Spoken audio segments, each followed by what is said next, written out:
Happy Halloween, everyone. I know this isn't the usual video game content I've been normally putting on this channel, but in the spirit of Halloween, I wanted to tell you the story. A story that hits a little close to home, literally.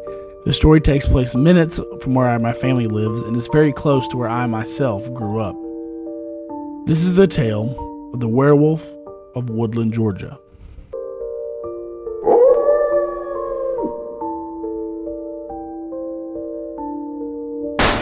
Back in the Civil War era, there was a small area known as Pleasant Hill that lied between what is now Tawaton and Woodland, Georgia.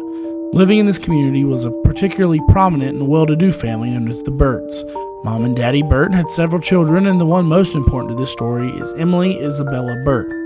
Around the age of 35, her father would pass away, leaving the estate and property in the mother's name.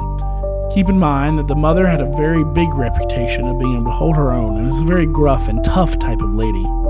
Around this same time, Emily would go to travel to Europe to pursue proper education during times of increased war and stress. She would only be gone for a few months, however, when she returns claiming she was ill and missed her family and needed them to help take care of her. Around the time of her return, several of the farmers around town would find that several of their livestock had been partially eaten, something that the local coyote population would not do. Her mother and siblings would note that she would laze about the house all day in a bored state, and as the sun began to set, she'd become more alert, and according to her mother, would often sleepwalk around the property in the middle of the night. Striking this all up to her new sickness from Europe, they thought nothing else of it.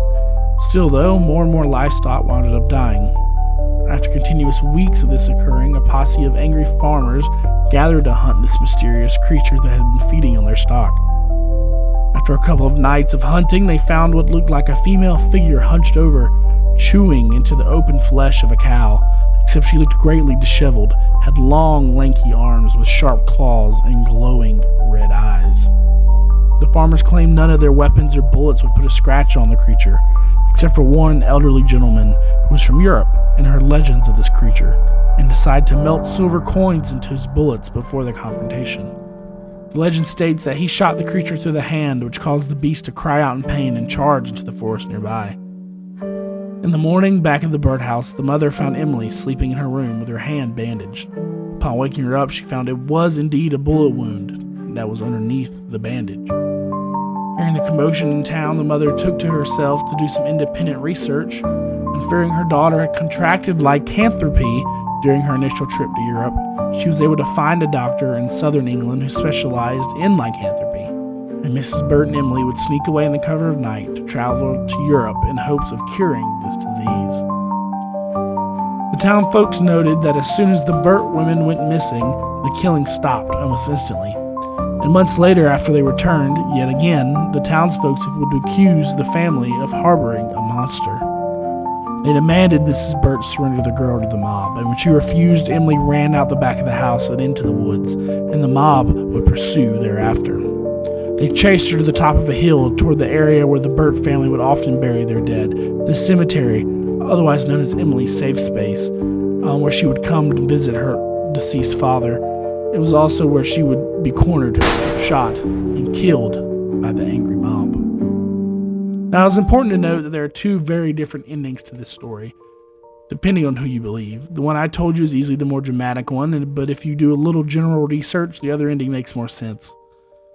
In the more realistic ending, when the Burts returned from England, Emily was actually cured of her lycanthropy, and she ended up growing old and dying of natural causes in the early 1900s, growing up less than 15 miles from the Burt property and having a family who lived almost as close as the neighbors during the very time period. You grow up hearing the story about the Werewolf of Woodland, and it would get greatly embellished, as kids often do with these stories. I've heard counts of that her ghost still remains on the property, and she can summon wolves or coyotes to attack her victims and her unassuming prey, and that if you place flowers by her graveside, they would die within the hour. And that her grave is obsidian black, the color of her werewolf persona. In truth, there is a high coyote population, but that's just the location of where Woodland, Georgia is. But the only thing this story did for me, didn't really scare me about werewolves, but it did warn me not to visit Europe.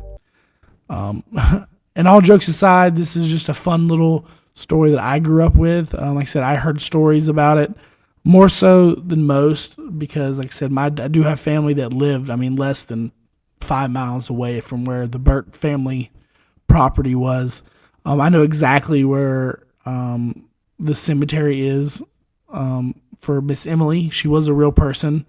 She's not fictitious. The story, however, may be, maybe not. Who knows? That's really for you to decide. At the end of the day, I just wanted a fun little Halloween-esque video to get published out here today. And I thought, this story, not everyone knows about it. It's fun to share the little local cryptid stories. So, let's get it out there. Anyway, hope you enjoyed this random video. And happy Halloween, y'all. Have a good night.